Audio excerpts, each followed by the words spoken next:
रत्नैकल्पितमासनं हिमजलैर्स्नानं च दिव्याम्बरं नानारत्नविभूषितं मृगमदामोदाङ्कितं चन्दनं जातिचम्पकबिल्वपत्ररचितं पुष्पं च दीपं तथा दीपं देवतया निधे पशुपतेरुत्कल्पितं गुह्यतां संवर्णे नवरत्नखण्डरचिते पात्रे घृतं पायसं भक्षं पञ्चविधं पयोदधियुतं रम्भाफलं पानकं शाकानामयुतं जलं रुचिकरं कर्पूरखण्डोज्ज्वलं ताम्बूलं मनसा मया विरचितं भक्त्या प्रभो स्वीकुरु छत्रं चामरयोर्यजं व्यजनकं चादर्शकं निर्मलं वीणाभेरिमृदङ्गकाहलकला गीतं च नृत्यं तथा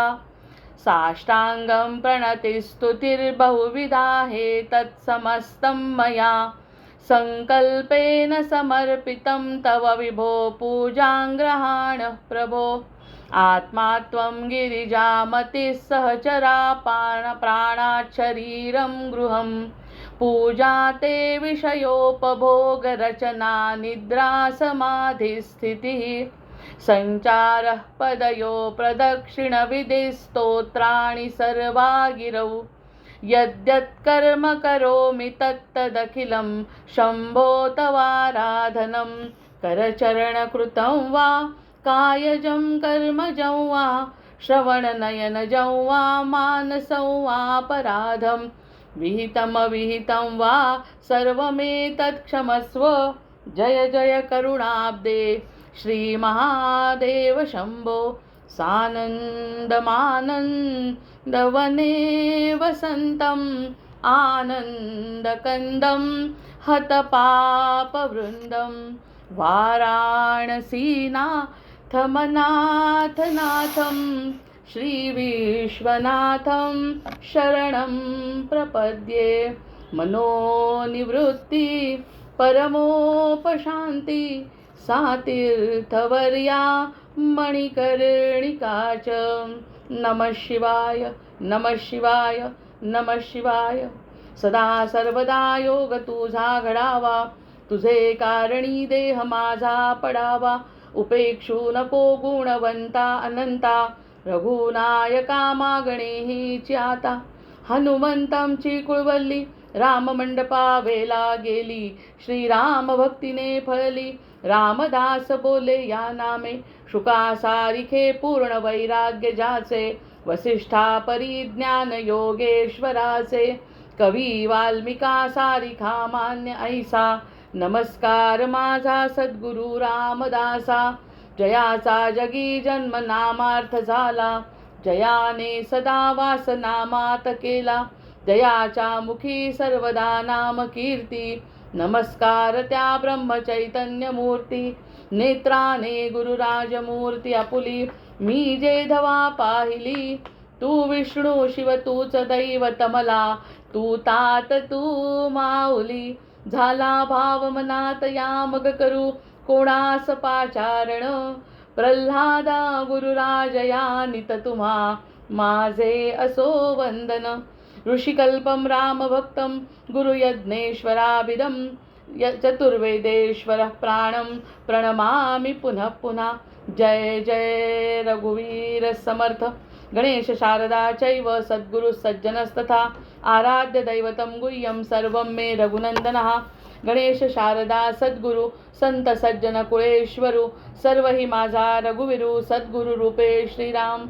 माझे आराध्य दैवत परमगुह्य गुह्यातीत गुह्यपणाची मात न चले जेथे यो जातो मरुदंशजोक्षिततले संबोधयन् सज्जनान् ग्रंथं यो रचयन् सुपुण्यजनकं श्रीदासबोधाभिधं यः कीर्त्या पठनेन सर्वविदुषां स्वान्तापहारी सदा सोऽयं मुक्तिकरक्षितौ विजयते श्रीरामदासो गुरुः मला वाटते अंतरित्वा वसावे तुझ्या दासबोधासी त्वा बोध व्हावे अपत्या परिपाववी प्रेमग्रासा महाराजया सद्गुरु रामदासा ब्रह्मानंदं परमसुखदं केवलं ज्ञानमूर्तिं द्वन्द्वातीतं गगनसदृशं तत्त्वमस्यादिलक्ष्यम् एकं नित्यं विमलमचलं सर्वधी साक्षिभूतं भावातीतं त्रिगुणरहितं सद्गुरुं तन्नमामि। गुरुर्ब्रह्मा गुरुर्विष्णु गुरुर्देवो महेश्वरा गुरुः साक्षात् परब्रह्म तस्मै श्रीगुरवे नमः। अनेन प्रियतां देवो भगवान् जानकीपतिः श्रीरामचन्द्र पूर्वेषाम् अस्माकं कुलदैवतं श्रोता वक्ता श्रीराम समर्थ। जय जय रघुवीर समर्थ, जय जय रघुवीर समर्थ। ब्रह्मनिरूपण सुरू आहे। ब्रह्मनिरूपणामध्ये थोडंसं निरूपण आपलं म्हणजे आपलं मनन चिंतन रोज होणं आवश्यक आहे, कारण ते जे सांगतात आहे त्यावरती चिंतन मनन झाल्याशिवाय आपल्याला ह्या गोष्टी कळणार नाही। आता साध्या दृष्टीने कळणार नाही। जसं आपण शंकराचा आज सोमवारचा दिवस आहे, शंकराचा म्हणतो आपण की त्याची समाधी अवस्था किंवा तिसरा डोळा जो आहे तो तिसरा डोळा ज्ञानाचा डोळा आहे। तिसरा जो डोळा आहे शंकराचा किंवा आपला सुद्धा सर्वसाधारणपणे दोन दृष्टीच्या व्यतिरिक्त जर तिसरा आत्मदृष्टीचा विचार करायचा असेल तर तो तिसरा डोळा म्हणजे ज्ञानदृष्टीचा डोळा असं म्हणतात। आत्मदृष्टी सुरेश दादा ऑडिओ बंद करा। आत्मदृष्टी नावाची जी तिसरी दृष्टी आहे ना, ती दृष्टी असल्याशिवाय, आत्मदृष्टी नावाची तिसरी दृष्टी असल्याशिवाय आपल्याला त्या गोष्टी कळणार नाहीत ज्या समर्थांना सांगायच्या आहेत किंवा ज्यासाठी आपला जन्म आहे, ज्या ठिकाणी आनंद आहे, ज्या ठिकाणी समाधान आहे, ब्रह्मानंदम परमसुखदम। तर या सगळ्या गोष्टी त्यांनी आधीच सांगितलं की बुद्धीच्या मर्यादेने म्हणजे बुद्धीनी, माईक बुद्धीने या गोष्टी कळू शकत नाही। मग माईक दृष्टीने कळू शकत नाही, मग इतरांजवळ जी बुद्धी आहे त्या बुद्धीपेक्षा विवेक आपल्याजवळ जास्त आहे। मानवाजवळ विवेक हा जास्त आहे किंवा ज्ञान ग्रहण करण्यासाठी सद्गुरू मिळू शकतात, आत्मज्ञान मिळण्यासाठी सद्गुरू मिळू शकतात। म्हणजे सद्गुरूंचा आशीर्वाद घेऊन विवेकाची धारणा करणं आणि सत्याची प्रतिष्ठापना मनातल्या मनात करणं हे आत्मदृष्टीने शक्य आहे। म्हणजे ब्रह्मनिरूपण जर ब्रह्माबद्दल जर आपल्याला कळून घ्यायचं असेल म्हणजे कळणार नाहीच आहे, पण ब्रह्म काय आहे हे समजून घेण्यासाठी या दोन प्रकारची दृष्टी जी आपण बघतोय त्या दृष्टीने आपल्याला त्या गोष्टी दिसू शकत नाही, म्हणजेच तिसरी गोष्टी आहे। म्हणून या ठिकाणी आपण थांबलो होतो काल की तिसऱ्या दृष्टीवरती विचार केल्याशिवाय म्हणजे दोन सुख आणि दुःख याच्या व्यतिरिक्त पूर्ण वर्तुळ जर व्हायचं असेल, पूर्ण वर्तुळाचा विचार करायचा असेल तर आपलं जीवन सुख आणि दुःखांनी विणलेलं आहे। सुखही नाही पूर्ण आणि दुःखही नाही पूर्ण, पण सुख पाहता जवा पडे। आता सुख मग आपल्याला जर असं वाटत असेल की हा काळ सुखाचा आहे आणि हा दुःखाचा आहे तर ते सगळ्या कल्पना आहेत। मग त्या कल्पना पूर्ण जीवनाच्या संबंधित आहे ना, तर पूर्ण जीवन हे विणल्या गेलं आहे सुख आणि दुःखांच्या धाग्यांनी। मग सुख आणि दुःखाचा धागा जर विणल्या गेला असेल तर दोन्ही भाग एकत्र करून आणि मगच विचार केला तर पूर्ण वर्तुळाचा विचार करता येईल। अन्यथा वर्तुळातला अर्धाच भाग आपण बघतो की सुखात आहे का दुःखात आहे। दोन्ही मिळून एकत्र होऊन जर काही समाधानाची प्राप्ती करायची असेल तर ती ब्रह्माजवळ आहे आणि ते ब्रह्म काय त्यावरती निरूपण चालू आहे। मग ब्रह्म जिथे आहे त्या ठिकाणी बुद्धी जाण्यासाठी आपली बुद्धी जाऊ शकत नाही, माईक बुद्धी जाऊ शकत नाही। मग तिसरी दृष्टी आपल्याला दिली आहे आणि ती जन्मजात आहे, जन्मजात ती दृष्टी आहे असं म्हटल्यानंतर आता आपल्याला एक गंमत मला आठवली। म्हणजे आपण जेव्हा भागवत वाचतो किंवा ऐकतो, श्रवण करतो तेव्हा परीक्षितापासून सुरू होत आहे। मग परीक्षितापासून भागवत सुरू होताना भागवत सांगितलं आहे परीक्षिताला आणि सांगितलं आहे शुकानी, त्यावरती जर बोलायचं म्हटलं ना तर पूर्ण वेळ चालला जाईल। पण शुक सांगणारा आणि परीक्षित ऐकणारा, आता ऐकणारा कसा आहे माहिती आहे की जो ऐकणार आहे त्याच्याबद्दल ते भरपूर विवेचन आहे परीक्षिताबद्दल। परीक्षित म्हणजे ज्याची परीक्षा होते तो। आता आपली पण परीक्षा होतेच ना, पण परीक्षा आपण होते पण आपल्याला वाटत नाही ही परीक्षा आहे, आपल्याला असं वाटतं आपलं खरं होतंय आणि प्रत्यक्षात आपण जिंकतोय असं वाटतं, पण ती प्रत्यक्षात परीक्षा असते। तो परीक्षित ज्याची परीक्षा होते तो। बरं, त्याला वारसा लाभलाय भक्तीचा, त्याला जो वारसा लाभलाय ना तो भक्तीचा, म्हणजे 4 वारसे जे त्याला वारसा जो त्याला लागलाय त्या वारसा असल्यामुळे परीक्षिताला काय सापडलं, परीक्षिताला सापडलेले आहे आपले शुक महाराज। आता शुक महाराज सांगण्याचं कारण आता त्यांनी म्हटलं तर संत तुकाराम महाराजांचा आपले दादा म्हणतात तसा ह्याचा आधार जर घेतला तर म्हणजे दासबोधात घेत नाही आपण जास्त म्हणून आपण बोलत नव्हतो, पण प्रत्यक्षात हा अगदी परफेक्ट आहे परीक्षितासाठी। त्याचा हेची थोर भक्ती आवडती देवा, हेची थोर भक्त आवडती देवा, संकल्पाची माया संसाराची. या ठिकाणी संकल्पावी माया संसाराची म्हणजे ही द्रौपदी आहे.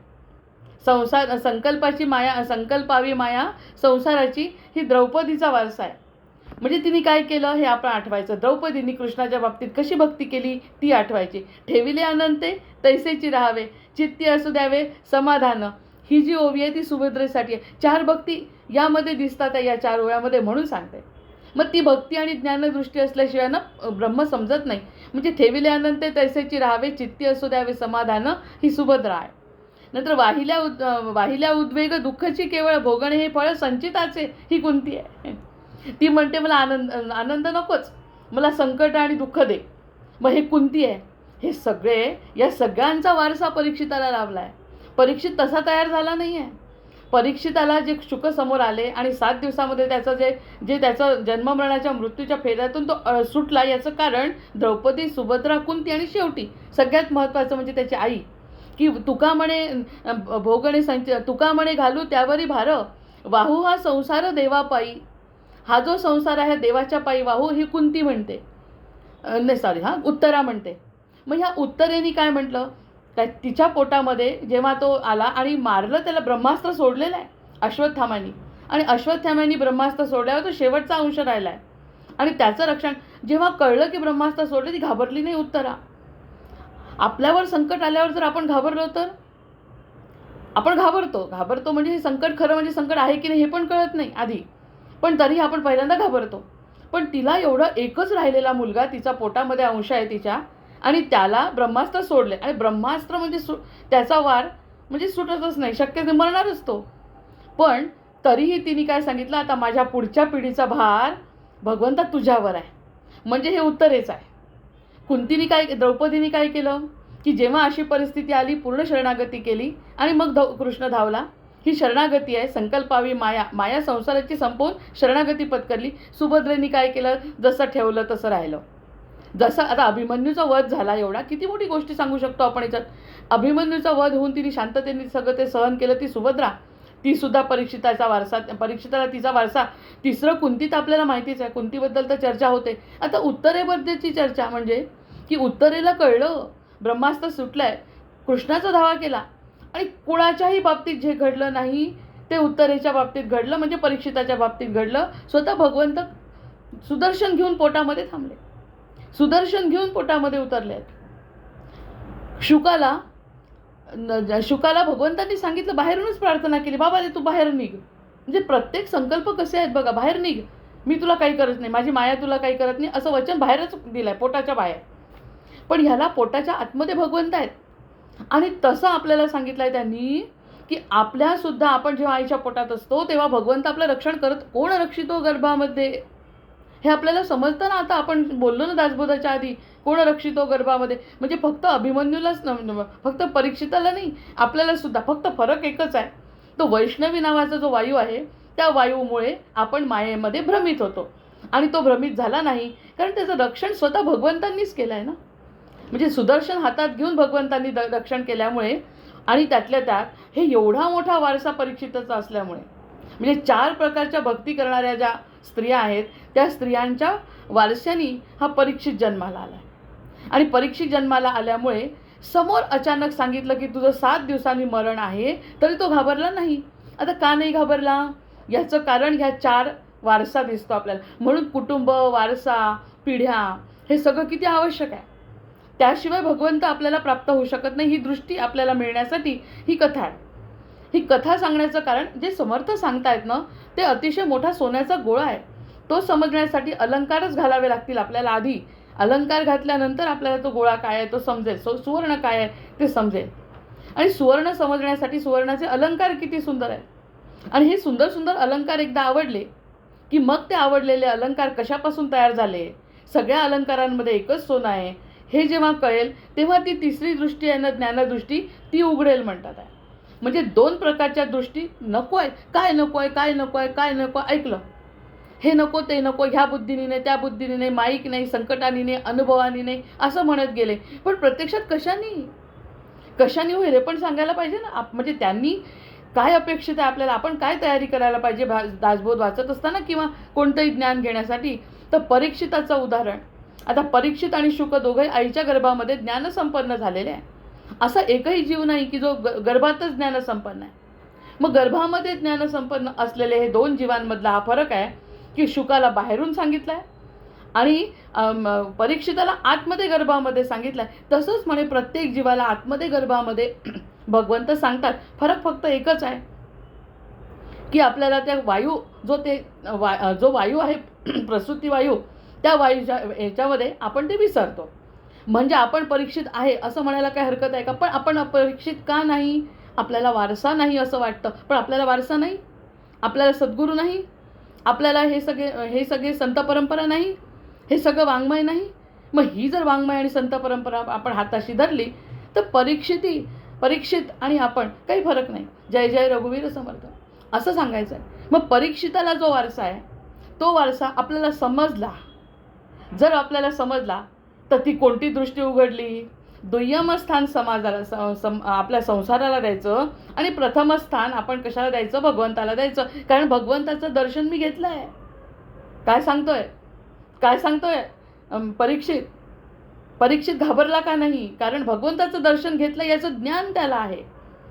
त्याचं ज्ञान त्याला आहे म्हणून तो घाबरला नाही. प्रत्यक्षात आपल्याला जर कोणी म्हटलं की तू मरणार आहे 7 दिवसांनी, नाही म्हटलं तरी घाबरतो माणूस. मरणाला सगळ्यात जास्त घाबरतो. पण तो मरणाला सुद्धा घाबरला नाही. कारण त्याला ज्ञान होतं, त्याला आठवण होती, त्याला स्मृती होती की मी भगवंताला बघितलं आहे आणि भगवंतांनी मला सांभाळलं आहे. आणि ही स्मृती कुणामुळे टिकली? तर या 4 आपल्या आज्यांमुळे, म्हणजे त्या स्त्री परंपरांमुळे. हेची थोर भक्ती आवडती देवा, संकल्पावी माया संसाराची, ठेविले अनंते तैसेची राहावे, चित्ती असू द्यावे समाधान सुभद्रा. वाहिल्या उद्वेग दुःखची केवळ भोगणे, ते केवळ संचिताचे कुंती, आणि तुका म्हणे घालू तयावरी भार, वाहू हा संसार देवापायी उत्तरा. आता इतकी दिव्य परंपरा, भगवंताच्या सान्निध्यात राहिलेली परंपरा जर परीक्षिताला मिळाली तर परीक्षिताने अतिशय सुंदर राज्य केलेलं आहे. इतकं सुंदर राज्य केलेलं आहे. पण त्याची ती चूक होणं आवश्यक होतं. जसं कृष्णाचं मरण आवश्यक होतं, नाही तर अवतार कार्य संपणार नाही. म्हणून मग त्यांना ते बाण लागणे जशी लीला झाली तशी यांच्याकडून ती शृंगी ऋषींकडे चूक झाली आणि त्यांनी सांगितलं तू 7 दिवसामध्ये मरणार आहे. ह्याच्यापेक्षा वाईट आपल्याला कोणती न्यूज आहे? इतर कोणाच्या मरणापेक्षा आपलं मरण आहे 7 दिवसांनी. आणि तसा विचार केला तर 7च दिवसात मरणार आहे, सोमवार ते रविवार. केव्हा मरणार हा मुद्दा नाहीच आहे, 7 दिवसातच मरणार आहे प्रत्येक जण. मग हे जर त्याला कळलं तर तो बिलकुल ठाम होता. तो एक व्यक्ती असा होता, म्हणजे आवडलेले कॅरेक्टर्स असे समोर येत आहेत. तो असा एक व्यक्ती होता की त्यांनी माझा शाप कमी करा म्हटलं नाही. प्रत्येक गंधर्वाला, प्रत्येक अप्सरेला, प्रत्येक ऋषीने दिलेला शाप प्रत्येकाने कमी करा सांगितलं. आणि कमी करून असं सांगितलं की हा शाप कमी करा, उशाप द्या. ह्यांनी अजिबात उशाप मागितला नाही. कारण दिव्य परंपरा, त्याच्या मागची दिव्य परंपरा ठेविले अनंते तैसेची राहिलेली आहे. नंतर सोडला वाहू हा संसार देवा, मी असलो नसलो तरी सुद्धा याची काळजी परीक्षिताची तू घे देवा. मी त्याची आई जरी असली तरी माझ्या परीक्षिताची, म्हणजे भविष्याची काळजी तुझी, भूतकाळाची चिंता नाही. आणि वर्तमानामध्ये कृष्णाची लीला अनुभवतोय असा हा जीव, दिव्य दृष्टीने परिपक्व असलेला जीव, हे यांची दिव्य परंपरा आहे परीक्षिताची. बरं, परीक्षिताची नुसती दिव्य परंपरा असती आणि शुक भेटले नसते तर हा सगळा जोग लगन ग्रह बार तिथी सब भय अनुकूल, तेव्हा कुठे रामाचा जन्म होतो? सब भय अनुकूल, सगळं अनुकूल जेव्हा होतं ना, रामाचा जन्म होतो. मग तसा एवढी दिव्य परंपरा, गर्भामध्ये भगवंताचं दर्शन, आणि हे याची जाणीव, त्याची स्मृतीसुद्धा त्याला आहे. आणि त्याची स्मृती आहे आपल्याला आवडणं म्हणजे आपलं भाग्य आहे. जय जय रघुवीर, हे सगळं आपल्या समोर येणं ही भगवंताचीच लीला आहे, दुसरी काही नाही. आपण कोण शोधायला जाऊ शकतो या सगळ्या गोष्टी? आपल्याला जे आवश्यक आहे ते ज्ञान जर भगवंत आपल्यापर्यंत पोचवत असतील तर कृतज्ञ राहायला पाहिजे. मग अशी ही जाणीव झाल्यानंतर त्याला कळलं की आपलं मरण आहे, तरीसुद्धा त्याला ती दिव्य परंपरा लक्षात आहे. त्याचाच परिणाम असा झाला की त्यांनी चुकीच्या मार्गाने दोष न देता माझं जीवन व्यर्थ गेलं, काय फायदा आहे देवाचं दर्शन होऊन सुद्धा. आणि त्याचं आणखीन एक गोष्ट सांगितली म्हणे त्यांनी, की जे देवाचं दर्शन त्याला झाल्यामुळे आपल्याला ते दर्शन झालेलं असतं पण आपण विसरलेलं असल्यामुळे 2 फरक आहे, जीवामध्ये आणि परीक्षितामध्ये फरक आहे. जीव आपल्या मागच्या संकल्पांनी जगाकडे बघतो. आपण जसे संकल्प केले, आपल्या जशा वासना, आपली जशी बुद्धी, त्याच्याप्रमाणे जीव कशाकडे बघतो? संसाराकडे बघतो. ही माझी आई, अगदी आईला चिकटून बसणे, या सगळ्या संकल्प कसे करतो? मागच्या संस्कारामुळे, कारण भगवंताचा विसर. या ठिकाणी भगवंताचा विसर नसल्यामुळे प्राधान्य भगवंत आहे आणि भगवंताच्या नंतर हे सगळं भगवत स्वरूप आहे. त्याला वाटतंय परीक्षिताला सगळं भगवत स्वरूप आहे. म्हणजे प्रत्येक गोष्टीमध्ये आधी तो भगवंताला लावतो. ती गोष्ट भगवंताला आधी विचार, म्हणजे प्राधान्यक्रम ईश्वर आहे, कारण प्रत्यक्ष दर्शन आहे आणि त्याची जाणीव आहे. प्रत्यक्ष दर्शन आणि जाणीव आहे, त्यामुळे तो प्रत्येक गोष्ट दिसलेली भगवंताला लावून पाहतो, तपासून पाहतो. त्यामुळे त्याला सगळे भरला घनदाट हरी दिसे असं जे आपण म्हणतो, त्याची अनुभूती परीक्षिताला आहे. आणि त्यामुळे त्यांनी अतिशय उत्तम राज्य केलं. बरं, राज्य केल्यानंतर चूक झाल्यानंतर मिळालेला शाप त्यांनी वरदानात बदलवून मागितला नाही. खरं तर कृष्णाचा आधार आहे त्याला. कोणत्याही प्रकारचा वशिला लावला नाही. आमचे सद्गुरू आमच्या पाठीशी आहे म्हणून आम्ही वशिला लावला तर सद्गुरू दूर पळतील. त्यामुळे त्यांनी सांगितलं कोणताही वशिला न लावता शेवटच्या उत्तरेचं म्हणजे आईचं वचन त्यांनी साध्य केलं. आणि जसं आहे पुढचं भविष्य माझं ते मला स्वीकार आहे. आणि आनंदाने त्याच्या मरणाचा सोहळा झाला. हे ऐकणाऱ्याचा सुद्धा मरणाचा सोहळा होतो म्हणतात. जय जय रघुवीर समर्थ. अशी ही दिव्य परंपरा, अशी ही दिव्य जागृती, असं हे भगवत दर्शन. जर त्या जीवाला, जर म्हणजे काय झालंच आहे, आता प्रश्नच उद्भवत नाही काही, ते जरचा प्रश्न संपलेलाच आहे सत्यामध्ये. असं जर त्याला दर्शन झालं असेल तर ह्या कुंतीचं हे खूप मोठं वाक्य, हा खूप मोठा विवेचनाचा विषय आहे. पण दासबोधाशी संबंधित नसल्यामुळे, म्हणजे ह्या विषयाशी संबंध नसल्यामुळे अभंगाच्या रूपाने अतिशय गोड आणि गेय अभंग आपण त्याच्यावरती निरूपण करू शकतो. पण अभंगातल्या 4 भक्तियुक्त माता, म्हणजे त्या माता म्हणजे भक्तीच्या पायऱ्या, आणि भक्तीच्या पायऱ्या असलेला हा जो परीक्षित आहे, ज्यांनी भगवंताचं दर्शन त्याचमुळे घेतलं आहे की त्यांची ती दिव्य परंपरा असल्यामुळेच भगवंत प्रगट झाले. अन्यथा भगवंत अशा ठिकाणी प्रगट होणारच नाही. म्हणजे आधी प्रागट्य, बरं प्रागट्य आपल्याही वेळेस होतं म्हणतात. सद्गुरूंनी किती वेळा सांगितलं की तुमच्या जन्माच्या आधी भगवंत स्वतः तुमच्यासोबत होते. जन्माआधी सोहम सोम म्हणत होता, मी तुझा अंश आहे, मी तुझा अंश आहे, मी तुझा अंश आहे. मी सोडल्यावर, मी जन्माला आल्यानंतर मी तुला विसरणार नाही, हे वचनसुद्धा दिलं आहे. हे भगवंत सद्गुरू सांगतात. फरक हा आहे की आपण ते विसरतो. तो वैष्णवी नावाचा वायूसुद्धा त्यांनीच टाकलेला आहे. ही त्याचीच लीला आहे. ती त्याच्या वेळेस का नव्हती? कारण भगवंत स्वतः त्याला ज्ञान देणारे स्वतः उभे होते, म्हणून त्याला ते वैष्णवीचा त्रास झाला नाही.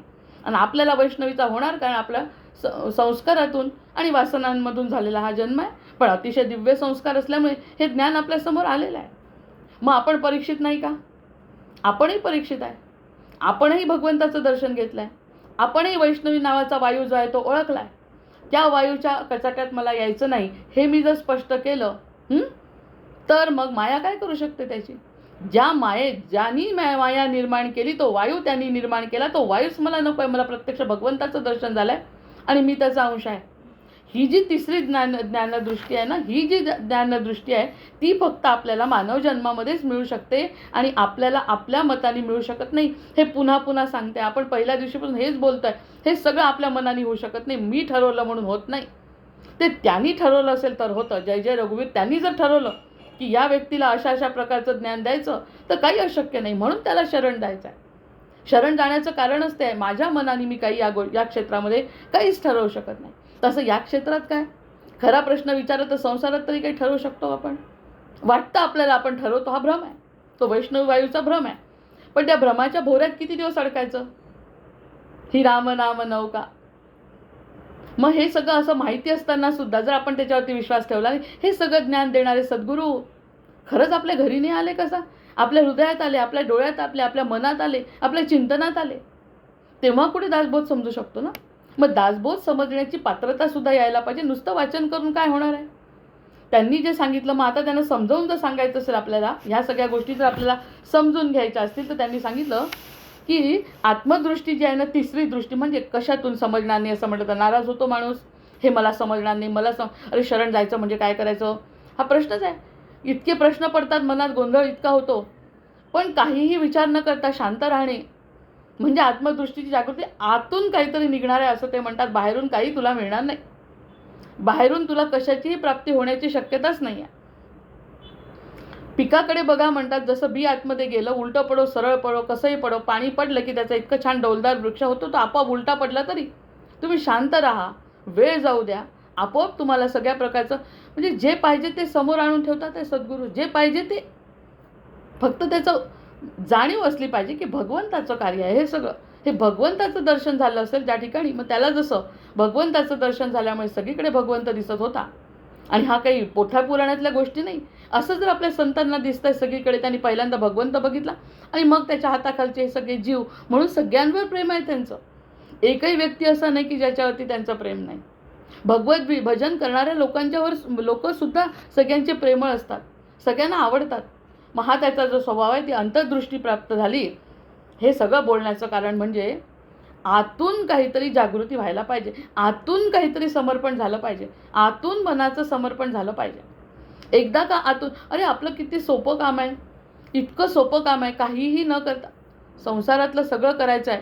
पण मनाने भगवंताचं झाल्यानंतर आपल्याला काहीच करायचं नाही, तोच त्याचं करत राहतो, सगळं तो करतो असं समर्थ म्हणतात. मग तो करतो म्हणजे ज्ञान झालं काय, नाही झालं, अजून ज्ञान झालं नाही, आनंद आजच आहे की नाही, हे त्याचं प्रूफ आहे.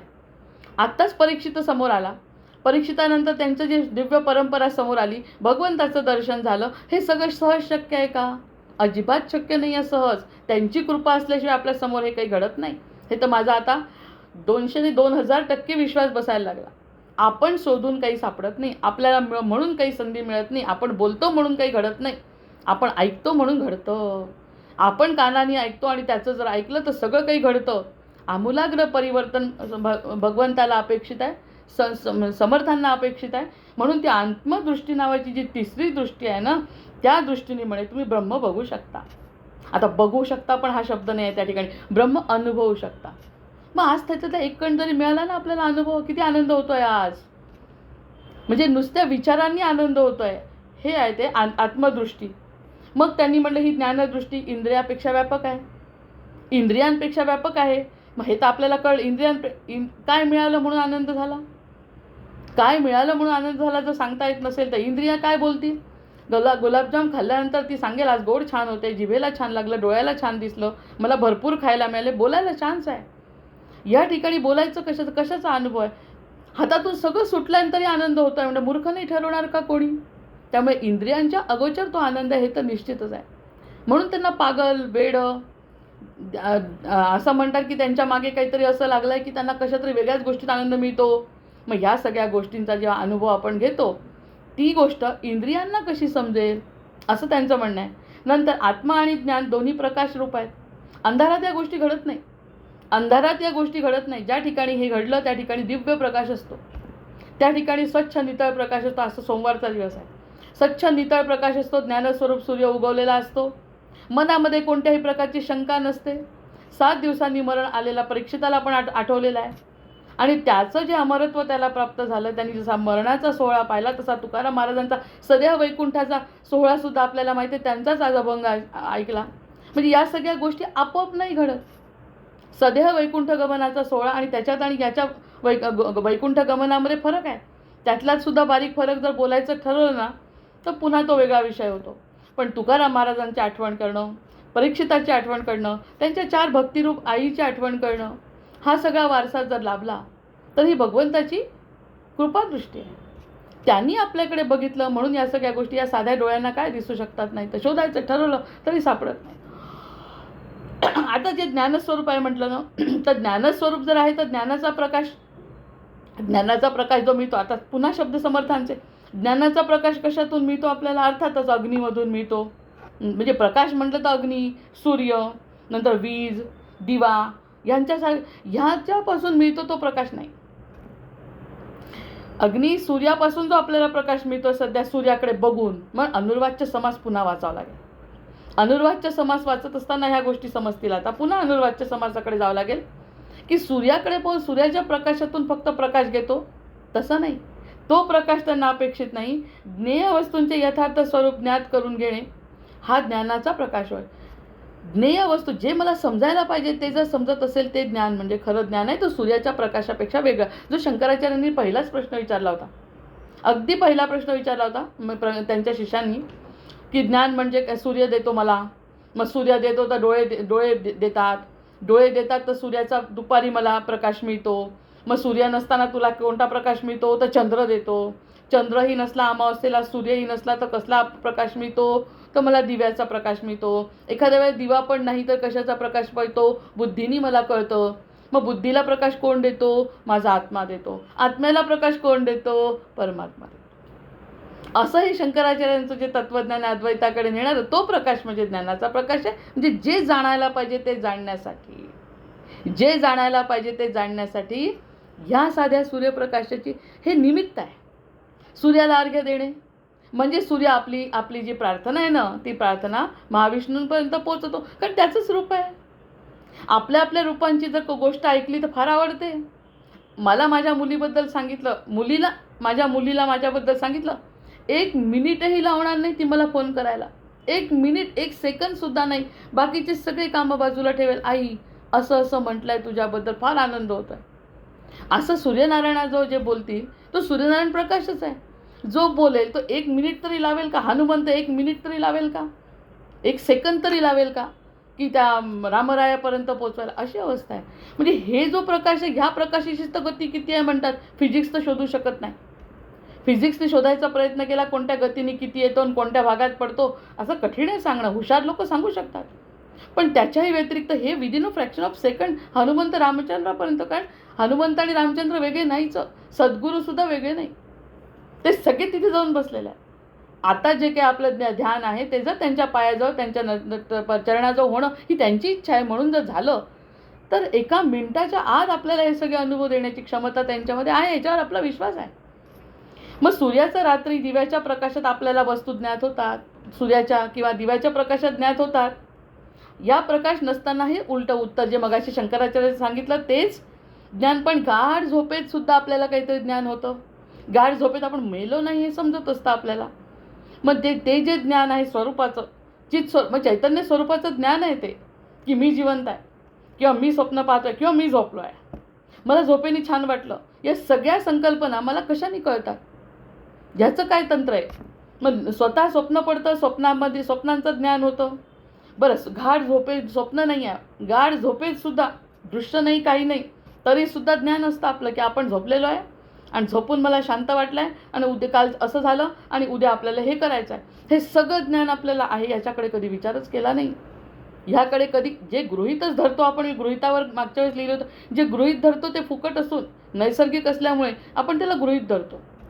प्रत्यक्षात कोण रक्षितो गर्भामध्ये इथपासून सुरुवात व्हायला पाहिजे तर कोण झोपताना आपलं पचन करतो, आपल्याला सगळी बुद्धी शाबूत ठेवतो. या सगळ्या गोष्टी विचार करण्यासारख्या आहेत.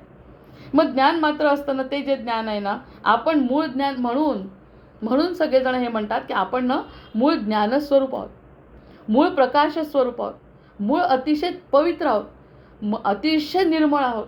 मग ते निर्मळ असल्यामुळे जोपर्यंत निर्मळ आपल्याला मिळत नाही ना तोपर्यंत अशांत राहतो. ही खरं तर किती चांगली तळमळ आहे. अशांती जर असेल एखाद्याची, अशांती नसेल. आता या बरबटलेल्या संसारामध्ये आपण ज्या फाईल्स ओपन होताना बघतो ते बरबटलेले लोक आहेत. त्यांना हे सगळं समजून सुद्धा कळत नाही. किती अज्ञानात आहे. पैसा काय खाणार आहे? सोनं खाणार आहे का कोणी? पण ही पण एक प्रकारची बुद्धी आहे आणि सद्गुरूंची कृपा ही पण एक प्रकारची बुद्धी आहे. हे विवेक आहे आणि त्या ठिकाणी नुसता राक्षस आहे. मग या राक्षसी वृत्तींच्याकडे जो विचार तो आपण करतच नाही. या ठिकाणी याच्यामध्ये जर हे ज्ञानस्वरूप आपण आहोत तर या ज्ञानस्वरूपाला फक्त चांगलंच आवडतं म्हणून कोणीही कधीही वाईट बोलत नाही. करायला कृती करत असतात पण त्यांचे सुद्धा करणारे लोक म्हणतात हे चांगलं करायला पाहिजे. म्हणजे बोलण्यामध्ये ते वृत्ती ही मूळ चांगलीच असते कारण सत्यच त्यांना आवडतं. आपण ज्ञानस्वरूप आहोत, हे ब्रह्माचं स्वरूप आहे. आपण ज्ञानस्वरूप आहोत, आपण सत्यस्वरूप आहोत, आपण आनंद स्वरूप आहोत, आपणच पवित्र आहोत, आपणच पारदर्शक आहोत, आपणच प्रेमळ आहोत. म्हणून तर प्रेमळाचा शोध करतो ना आपण. प्रेम करतो म्हणून इतरांनी प्रेम करावं असं वाटतं ना. आपण दुष्ट असतो इतरांनी प्रेम करावं असं कसं वाटेल? आपण प्रेमळ आहोत म्हणून इतरांनी आपल्याला समजून घ्यावं अशी जी भावना असते. पण या संसारामध्ये ती पूर्ण होऊ शकत नाही. पण प्रेमच स्वरूपाचा आपण अंश असल्यामुळे प्रेमच स्वरूप पूर्ण अवतार आपलं पूर्ण नाही करणार का? हे परीक्षिताला पटलं, आपल्याला कधी पटेल? हे समर्थ म्हणतात हा ब्रह्माचा शोध आहे. हा जो ब्रह्माचा शोध आहे पोथीपुराणांमधून का घ्यायचा? ही परंपरा जपण्यासाठी घ्यायचा. परंपरा नुसती सदाशिवसमारंभाम शंकराचार्य मध्यमात अस्मदाचार्य पर्यंतम वंदे गुरुपरंपराम असं म्हणून होणार नाही आहे. तो तर एक निमित्त आहे असं म्हणण्याने त्यांची आठवण काढणं. ते ज्ञानराज प्रभूंच्याकडे एकदा असं झालं होतं, त्यांचे पूर्ण लोकांनी वेदाध्ययन पूर्ण केलं. 25-30 लोकांची जी त्यांची ती तो ग्रुप आहे त्यांचं पूर्ण झाल्यावर त्यांना शेवटच्या दिवशी जेव्हा बोलायला सांगितलं की आता त्यांचं पूर्ण झालं, पदवीदान वगैरे त्यांना जेव्हा करायचं होतं, तर ते म्हणे तुम्हाला गुरुदक्षिणा मला काहीतरी द्यायची आहे, कारण की हे रुटीन आहे. त्याची फी वगैरे जी काही भरली असेल, पण गुरूंनी स्वतः जे काही मार्गदर्शन केलं ते शिष्यांना फार आवडलं, तर ते म्हणे आम्हाला तुम्हाला काहीतरी गुरुदक्षिणा द्यायची आहे. एवढा मोठा दगडासारखा माणूस पण घळघळ रडायला लागले. म्हणजे ह्या प्रेमाला सहन करण्याची सुद्धा ताकद संपून जाते माणसाची. डोळ्यातले पाणी अश्रू वाहायला लागले. आणि त्यांनी मला म्हणे एकच गुरुदक्षिणा द्या. आहे तो व्हिडिओ. एकच गुरुदक्षिणा द्या म्हणे मला द्यायची असेल तर. मला असं वाटलं काय, ज्या ठिकाणी जाल, जिथे कुठं तुमचं वेदांचं तुम्हाला जर ज्या ठिकाणी प्रेझेंट करायचं असेल त्या ठिकाणी आपल्या सद्गुरूंचं नाव घ्या. सदाशिव समारंभाम शंकराचार्य मध्यमाम अस्मदाचार्यपर्यंतम वंदे गुरुपरम हे म्हणा. आणि म्हणायचं असेल तर पुढची परंपरा म्हणून आणि मग तुमच्या वेदांना सुरुवात करा. हीच माझ्यासाठी गुरुदक्षिणा आहे. ह्यांना विसरू नका म्हणे. ह्या परंपरेला जर विसरले तर काय गोंधळ होतो. हे मोठे मोठे टिकले नाही, मोठे मोठे साधू संत टिकले नाही.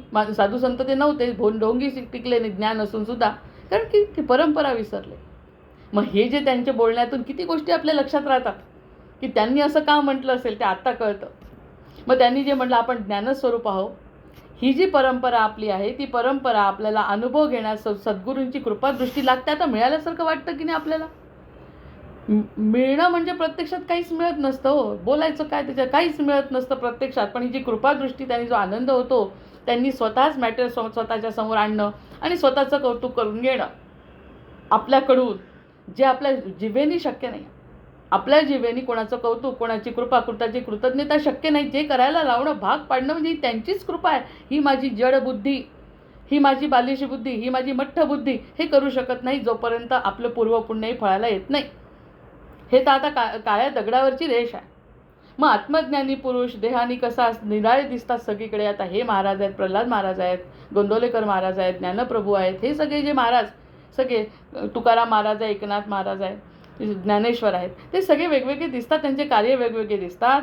पण ज्ञानाने तर एकच स्वरूप असल्यामुळे त्या ज्ञानापर्यंतच त्यांची ते एकत्रच त्या ठिकाणी पोहोचवतात. आकाशात पतितम तोयम यथा गच्छति सागरम सर्वदेव नमस्कारा केशवम प्रतिगच्छति. हे जर सगळीकडे वरच्या भागामध्ये काहीही फरक नाही, हे जर आपल्याला वेगवेगळ्या पद्धतीने सांगितलं, म्हणजे त्या पद्धतीने समजण्यासाठी प्रत्येकांचं श्रवण करून त्यांचे आशीर्वाद प्रत्येक वेळी घेणं. मी तसं जेव्हा वाचत होती, बोलत होती ना, म्हणजे मुलालाही म्हटलं परीक्षिताचं नाव घे बरं. म्हटलं परीक्षिताचे श्लोक म्हणू. म्हटलं आपण 4-5 श्लोक म्हणून टाकले परीक्षिताचे भागवतातले. म्हटलं आज मला असं वाटतंच आहे परीक्षिताचे श्लोक म्हणावे. आणि खरंच परीक्षिताचा आज आपल्याला बोलण्याचा संबंध आहे. म्हणजे या दोन्ही गोष्टी ज्या असतात ना, त्या गुरुकृपेशिवाय शक्य होत नाही. मग हे जेव्हा आपण ऐकलं तेव्हा आपण कुठे आता आपण त्यांची मने विण प्राप्ती की वासने विण तृप्ती तेथे न चले व्युत्पत्ती कल्पनेची श्रीराम इथपर्यंत झाल्या. 17व्या झाल्या. ते परेहून पर मनबुद्धी अगोचर संग सांडिता सत्वर पावी जेते. आता या ठिकाणी ना समर्थांनी ब्रह्म कसं आहे हे सांगितलं आहे. ह्या ओव्यांमध्ये आपल्याला हे शब्द आता असेच घ्यावे लागतील की ते त्याच्यावरती त्याची जी प्रस्तावना आहे किंवा त्याला जे समजायला पाहिजे, किती सुंदर चंद्र आहे आज, ते जे समजायला पाहिजे ते ज्ञान आपल्याला मनन चिंतनातून मिळणार आहे. त्यामुळे आपलं निरूपण जास्त होत आहे. ओव्या त्यांनी म्हणलं ते समजू शकत नाही, ते समजू शकत नाही. म्हणजे काय समजू शकत नाही, का समजू शकत नाही, त्याच्या मागची कथा काय, हे आपण चिंतन करतो आहे. समर्थांना जे सांगायचं आहे ते समजण्यासाठी, त्यांचं सांगितलेल्यावरती चिंतन होण्यासाठी आपण या सगळा अट्टहास करतो आहे की इकडून तिकडून माहिती गोळा करून समर्थांना काय म्हणायचं आहे, ब्रह्म म्हणजे काय. पण नुसतं ब्रह्म म्हणजे गोळा, ब्रह्म म्हणजे समर्थ जसं समजत नाही ना, म्हणून या गोष्टी आपण काढून स्वतःचं चिंतन आपण करतो. याला वेदांतामध्ये एक शब्द आहे, मी सांगेन, त्याच्यावरती एक्स्ट्रा निरूपण होऊन राहिलं आहे आजकाल. तर या सगळ्या गोष्टी आपल्याला केल्या म्हणजे समर्थांना काय म्हणायचं आहे ते आपल्याला समजण्याची पात्रता येते. हा विचार आपण केल्यावर मग ते समर्थ कृपेनेच त्या गोष्टी घडतात. मग संग सोडावा आपुला मग पहावे तयाला. आता समर्थ म्हणतात आहे, आता हा शब्द त्यांनी म्हटला, त्या ठिकाणी आपल्याला आपलं चिंतन नको का करायला की संग सोडावा आपला. आपला म्हणजे ममत्वाचा, अहंकाराचा, अहंभावाचा, मी देह आहे असा. देहाचा संबंध जर सोडला मनाने, सोडायचं काहीच नाही. मनाने जर आपण हा संघ सोडला तर आपल्याला तो दिसतो. त्याचं म्हणणं एका मैनामध्ये 2 तलवारी जाऊ शकत नाही. तर तुम्हाला एकाला कोणाला तरी सोडावं लागेल मनाने. कृती काही, आणि एकदा त्याला आपलं म्हणलं ना तर आपल्या सगळ्या कृती, एक संत म्हणे, भांडतात देवाशी. आणि ते म्हणतात, मी जर तुला आपलं मानलं आहे तर मी काही करतच नाही. जे काही चुकत असेल ती तुझी जबाबदारी. मी काही करतच नाही हे मी मानतोय स्पष्ट. चुकलं असेल त्याचं फळही तूच मला दिलं म्हणून मी भोगणार. आणि माझी जर अपमान झाला आणि मला जर अपमान झाला किंवा मान मिळाला ते सगळं तुझ्या कृपेमुळे आहे. हे जर स्पष्ट सांगितलं, हतबल आहे देव. असं जर खरंच संवाद झाला तर देव हतबल आहे. करावंच लागेल, यावंच लागेल. म्हणून जोग लगन बार तिथी सब भय अनुकूल होणार. मग त्यांनी म्हणलं मग आपला संघ सोड. मग त्याच्यासाठी ती महत्त्वाची अट आहे, ती समजायला पाहिजे. मी कोण आहे हे समजण्यासाठी, मी कोण नाही हे समजल्यानंतर मग ते म्हणतात मग पाहावे तयाला, मग पाहावे. आणि परीक्षिताने पहिल्यांदा त्याला बघितलं. आता ही गोष्ट किती मनात बसली बघा.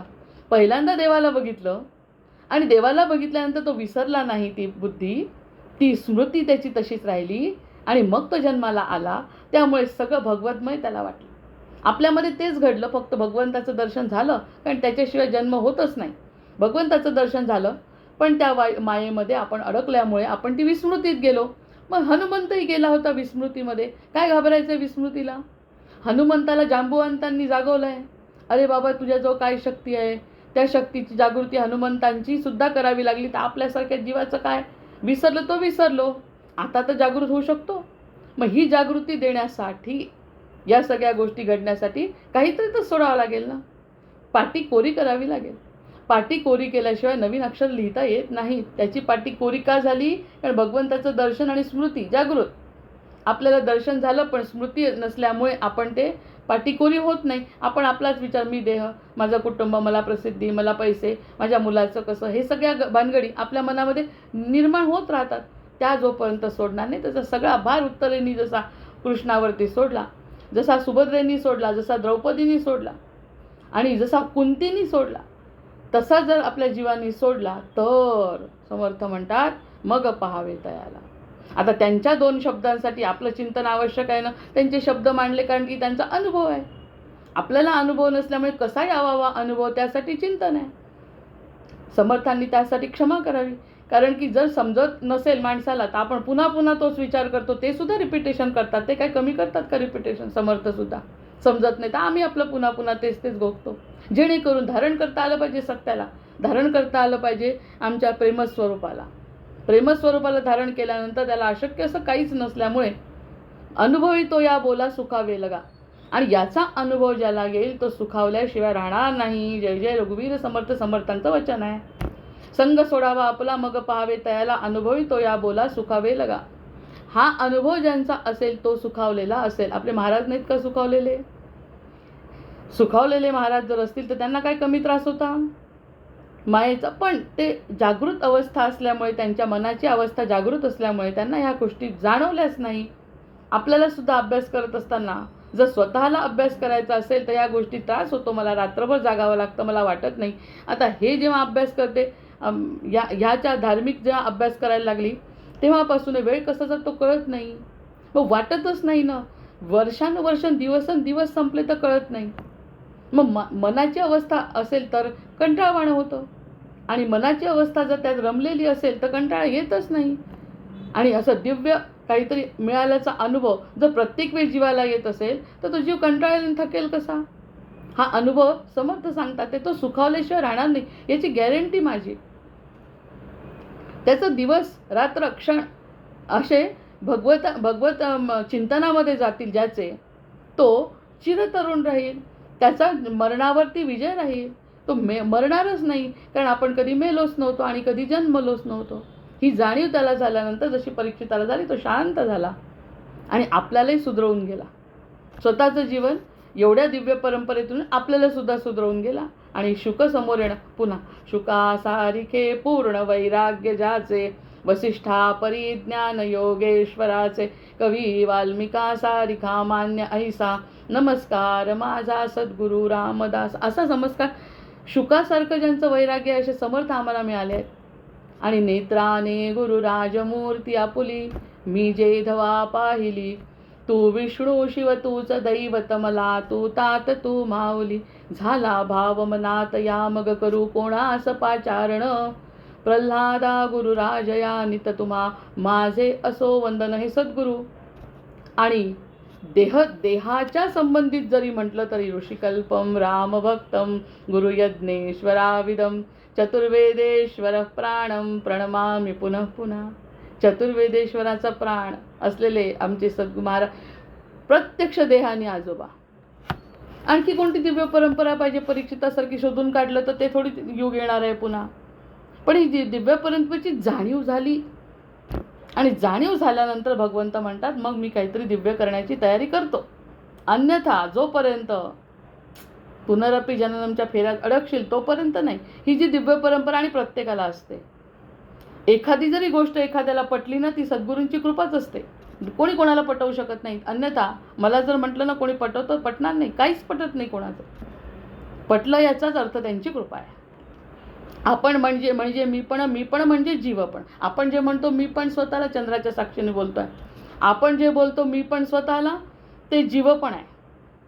मी जे म्हणतोय आपण स्वतःला ते जीव पण आहे. जीव पण म्हणजे अज्ञान. अज्ञान म्हणजे संग जडला. जर अज्ञान असेल तर संग जडला म्हणजे याचा अर्थ संग आपला संसाराशी आहे. हलकेपणा वाटतो माहिती आहे. या सगळ्या गोष्टीतून मन काढलं ना तर हलकेपणा वाटतो. प्रत्यक्षात जे व्हायचं ते होणारच आहे आणि जे नाही व्हायचं ते नाहीच होणार आहे. हे एकदा या आपल्या वयाच्या टप्प्यावर तरी आता कळायला पाहिजे. आपण शुकासारखं किंवा परीक्षितासारखं जरी नसलो तरी जागृत झालेला जीव तर आपण. म्हणून तर त्यांनी म्हटलं it is better late than never. कधीच न होण्यापेक्षा उशीर झाला तर चालेल. त्या कॅटेगरीतले आपण आहे. सोडिता तया संगासी ऐक्य होय निसंगासी. त्या संघाला जर सोडलं तर निसंगासी संघ निश्चित आहे. किती आनंद आहे. किती आनंद आहे. सोडण्यात आनंद आहे. आत्तापर्यंत सोडण्यात आनंद होता का. सोडण्यात आनंद होता का. ही गोष्ट सोडून द्या म्हटलं रागच समजा आला असं. एखादी गोष्ट आपल्याला रागवत जेव्हा होतो तेव्हा राग सोडा म्हटलं तर किती राग येत होता. वडिलांचा राग केला, आईचा राग केला, किती राग करते. राग करणं चांगलं नाही बरं. आयुष्यात भोगशील पुन्हा. असं जे वडील रागवून सोडला नाही त्यांचाच राग येत होता. आता सद्गुरूंनी काहीच नाही म्हटलं तरी जे सोडावं वाटतंय आणि सोडल्याने काही तर वाटतच नाही आहे. काही सोडणं म्हणजे नाही. नैसर्गिक स्वरूप जागृत केलं आहे त्यांनी. नाही ते सोडायचं नाही आहे. त्यांनी आणखीन 1-2 गोष्टी सांगितल्या आज. आपण काय करावं हे खूप महत्त्वाचं आहे. आपण काय करावं हे खूप महत्त्वाचं आहे. खूपच महत्त्वाचं आहे. त्यांनी सुद्धा भगवंताची म्हणजे आपली इच्छा होणं ही खरंच चांगली गोष्ट आहे. की सत्संगाला लागलो आपण काहीतरी करावं ही अतिशय महत्त्वाची गोष्ट आहे. पण ते म्हणे आपण काय करू नये हे त्याच्याही पेक्षा जास्त महत्त्वाचं आहे. हे आता संबंध समजेल त्याचा. काय करावं. आता समजा माळ करायला सांगितली त्यांनी. सद्गुरूंनी माळ करायला सांगितलं. एखाद्या वेळेस नाही जमलं चालेल. पण त्यांनी जे नाही सांगितलं ते जर केलं तर चालणार नाही. इतक्या दिवसाची पुण्याई तुमची वाया जाईल. म्हणजे पारमार्थिक क्षेत्रामध्ये नाही करणं किती महत्त्वाचं आहे. करण्यापेक्षाही नाही करणं किती महत्त्वाचं आहे. सगळ्यात मोठा सिद्धांत आज आपल्या लक्षात येतो. म्हणजे काय सोडतोय आपण. मूळ स्वरूपामध्ये जागृत होतोय. काय नाही करायचं तो माझा स्वभाव नाही करण्याचा. होता का स्वभाव कधी रागवायचा. मूळ स्वभाव माझा रागवण्याचा आहे का. कारण रागवून मला त्रास होतो पण प्रेम केल्याने मला आनंद होतो. ह्या गोष्टी जर समजतात तरीही रागवतच राहायचं म्हणजे आपण आपलं ऐकत नाही. आणि आपण जर ऐकलं तर त्या गोष्टी ऐकणं म्हणजे नैसर्गिक होणं आहे. सहज होणं आहे. जशी नदी वाहते तशी नदी जशी सहज वाहते तसं उलट आपण ते करत होतो. रागवत होतो किंवा चिडत होतो किंवा काय गोष्टी चुकत होतो अज्ञानामध्ये. ते आपली नैसर्गिकता नाही. त्याचा आपल्याला खूप त्रास होत होता. त्या क्रोधाचा सुद्धा त्रास. इतरांच्यावर क्रोध आणि स्वतःवरही क्रोध याचा त्रासच होत होता. हे जागृती झाल्यानंतर सोडल्यानंतर सोडलं काय. काहीच नाही. मूळ स्वरूपात जे नाही करायचं ते नाही करायचं हे महत्त्वाचं जे तत्व आहे ते नाही करणं सोडून नाही करायचं ते नाहीच करणार कधी. सत्य म्हणजे सत्यच बोलणार. असत्य बोलणार नाही. एक वेळ सत्य नाही बोललं तरी चालेल पण असत्य बोलणार नाही यावरती ठाम असलं पाहिजे. चोरी करणार नाही ह्यावरती ठाम असलं पाहिजे. मग या सगळ्या नकारात्मक गोष्टींना लक्ष दिलं ना जर जीवानी तर ते म्हणाले सद्गुरू त्यांनी जास्त फायदा होतो. केलं नाही तरी चालेल, पण नाही करणाऱ्या गोष्टी जर केल्या तर त्यांचं 100 पट मागे जाता म्हणे. त्यामुळे मग आता काय सोडलं? जे मूळ स्वरूपात असल्यामुळे सुटलं काहीच नाही आहे प्रत्यक्षात. खरं म्हणजे मूळ स्वरूप शांत समृद्ध असंच आहे. सोडिता दया संगासी ऐकवे निसंगासी कल्पने विण प्राप्तीसी अधिकार ऐसा. त्यामुळे कल्पनेच्या विण अधिकार प्राप्त होतो म्हणे. मी जे म्हणतो ते देव ऐकतो म्हणे नामदेव. मी जे म्हणतो ते देव ऐकतो म्हणे. देव माझा सगळं ऐकतात माझं. मग ते देव ऐकतो म्हणण्यासाठी पात्रता कशी असेल? सर्वंकष विचार व्हावा लागेल ना. काय मागायचं काय मागायचं नाही, काय करायचं काय करायचं नाही, हा आपला संवाद झाल्याशिवाय त्याच्यासमोर तो काय त्याला काय सांगायचं? त्यासाठी अंतःकरण शुद्ध झाल्याशिवाय तो अगदी आलाही कदाचित आलेला असेल, बघतही असेल, सुरू झाली असेल परीक्षा, तर ह्या सगळ्या गोष्टी कल्पनेविण प्राप्तीसी अधिकार असा अधिकार येतो त्या व्यक्तीचा. अरे देव आपला होणं, आपण देवाचे होणं, अधिकार प्राप्त झाल्यावर काय महत्त्वाचं आहे? काही कोणत्या गोष्टी तरी महत्त्वाच्या आहेत का? काहीतरी गोष्टी महत्त्वाच्या राहिल्या का आता शिल्लक? भगवंत आनंद स्वरूप आहे, भगवंत ज्ञान स्वरूप आहे, भगवंत समाधानाचं स्वरूप आहे. ते आपल्याजवळ टिकवणं हे जर सातत्याने करत राहिलं तर एक वेळ प्रत्यक्ष सगुण रूपात सुद्धा प्रगट होईल, सांगता येत नाही. मी कोण ऐसे नेणीजे, मी कोण ऐसे नेणीजे तया नाव अज्ञान बोल. जर मी कोण आहे हे जर समजलं नाही, समर्थ तेच म्हणतात, जे मी कोण आहे ते जर समजलं नाही तर त्याला अज्ञान म्हणा. अज्ञान न गेली या पाविजे परब्रह्म. एकदा का जे मी नाही हे कळलं की परब्रह्माकडे वाटचाल झाली. मी कोण नाही? मी देह नाही, मी बुद्धी नाही, मी अहंकार नाही, मी चित्त नाही. माझं मन म्हणजे भगवंत आहे, भगवंताचं मन म्हणजे माझं मन आहे. हे जर झालं तर परब्रह्म भेटेल. सोपं निश्चितच नाही, पण गोड वाटतंय, ऐकायला गोड वाटतंय की आत्तापर्यंत जे कधीच मिळालं नाही त्या सगळ्या गोष्टी अशा पद्धतीने मिळू शकतात. एखाद्याला काही दिल्यानेच आपल्याला प्राप्ती होते ना, त्याचे हिसकून घेण्याने प्राप्ती होत नाही.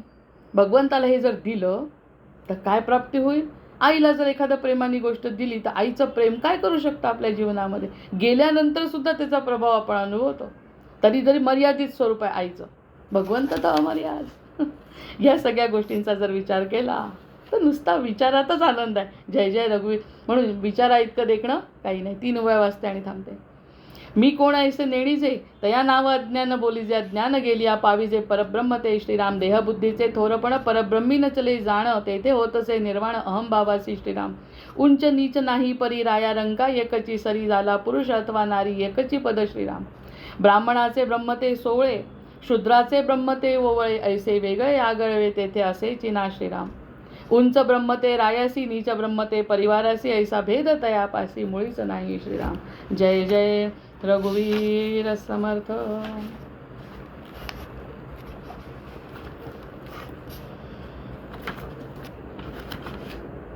झाले साधनाचे फळ संसार झाला. घ्या मला वाटतं हो घ्या. बरोबर तेच म्हणलं. मी म्हणलं अजून लागतंय का काय तुमचं? मी थांबलो होतो. जय जय रघुवीर समर्थ. झाले साधनाचे फळ संसार झाला सफळ. निर्गुण ब्रह्म ते निश्चळ अंतरी बिंबले श्रीराम. हिशेब झाला मायेचा झाला निवाडा तत्वांचा. साध्य होता साधनांचा ठाव नाही श्रीराम. स्वप्नी जे जे देखिले ते ते जागृतीस उडाले. सहजची अनिर्वाच्य झाले बोलता नये श्रीराम. ऐसे हे विवेके जाणावे प्रत्यये खुणेसी पाणावे. जन्म मृत्यूच्या नावे शून्याकार श्रीराम. भक्ताचे निस्वाभिमानी कृपा केली दाशरथीने. समर्थ कृपेची वचने तो हा दासबोध श्रीराम. 20 दशक दासबोध श्रवणद्वारे केचा शोध. मनन करत्यास विशद परमार्थ होतो श्रीराम. 20 दशक 200 समास साधके पावे सावकाश. विवर्ता विशेष कळू लागे श्रीराम. ग्रंथाचे करावे स्तवन स्तवनांचे काय प्रयोजन. येथे प्रत्ययास कारण प्रत्ययो पाहावा श्रीराम. देह तव पाचा बुधांचा करता आत्मा ते तिचा आणि कवित्व प्रकार मनुष्याचा कशावरून श्रीराम सकळ करणे जगदीशाचे आणि कवित्वची गाय मनुष्याचे ऐशा अप्रमाण बोलण्याचे काय घ्यावे श्रीराम सकळ देहाचा झाडा केला तत्व समुदाय उडाला तेथे कोण्या पदार्थाला आपुले म्हणावे श्रीराम ऐशी विचाराची कामे उगेच भ्रमो नये भ्रमे जगदीश्वरी अनुक्रमे सकळ केले श्रीराम जय जय रघुवीर समर्थ जय श्रीकृष्ण रघुवीर समर्थ वंदे देवं विष्णुमशेषस्थितिहेतुं कामध्यात्मज्ञानविरन्तर्विधिभव्यं हेयाहेयद्वन्द्वविहीनं परमेकं सत्तामात्रं सर्वरदुस्थं ऋषिरूपं प्राणापानौ निश्चयबुद्ध्या रुधिरुद्वा चित्वा सर्वसंशयबन्धं विषयोगान् पश्यन्ति शम्यं गतमोहायतयस्तं वन्दे रामं रत्नकिरीटं रविभासं मायातीतं माधवमाद्यं जगदादि मानातीतं मोहविनाशं मुनिवन्द्यं योगिद्धेयं योगविधानं परिपूर्णं वन्दे रामं रञ्जितलोकं रमणीयं भावाभावप्रत्ययहीनं भवमुख्यै योगासक्तिरर्चितपादाम्बुजयुग्मं नित्यं शुद्धं बुद्धिमनन्तं प्रणवाख्यं वन्दे रामं वीरमशेषासुरधावं त्वं मे नाथो नाथितकार्याखिलकारी मानातीतो माधवरूपोऽखिलधारी भक्त्यागम्यो भावितरूपो भवहारी योगाभ्यासैर्भावितचेतः सहचारी त्वामद्यन्तं लोकततीनां परमीशं लोकानां नवलौकिकमाने हृदि गम्यं भक्तिश्रद्धा भावसमेतैर्भजनीयं वन्दे रामं सुन्दरमिन्दिवरनीलं को वा ज्ञातुं तावतिमानं गतमानं मानासक्तो माधवशक्तो वृन्दारण्ये वन्दितवृन्दाकरवृन्दं वन्दे रामं भवमुखवन्द्यं सुखकन्दं नानाशास्त्रैर्वेदकदम्बैर्प्रतिपाद्यं नित्यानन्दं निर्विषयज्ञानमनादिं मत्सेवार्थं मानुषभावं प्रतिपन्नं वन्दे रामं मरकतवर्णं मथुरेशं श्रद्धायुक्तो यः पठति मम स्तवमाद्यं ब्राह्मं ब्रह्मज्ञानविधानं भुविमर्त्या रामं श्यामं कामिदकामप्रदमीशं ध्यात्वा ध्यात्वा पातकजालैर्विगतः स्यात् सीताकान्तस्मरण जय जय राम महारुद्र हनुमान की जय जय जय रघुवीर समर्थ भर्जनं भवबीजानाम् अर्जनं सुखसम्पदां तर्जनं यमदूतानां राम रामेति गर्जनम् आवाहनं न जानामि तवार्चन पूजाञ्चैव न जानामि क्षम्यतां परमेश्वर क्षम्यतां परमेश्वर क्षम्यतां परमेश्वर जय जय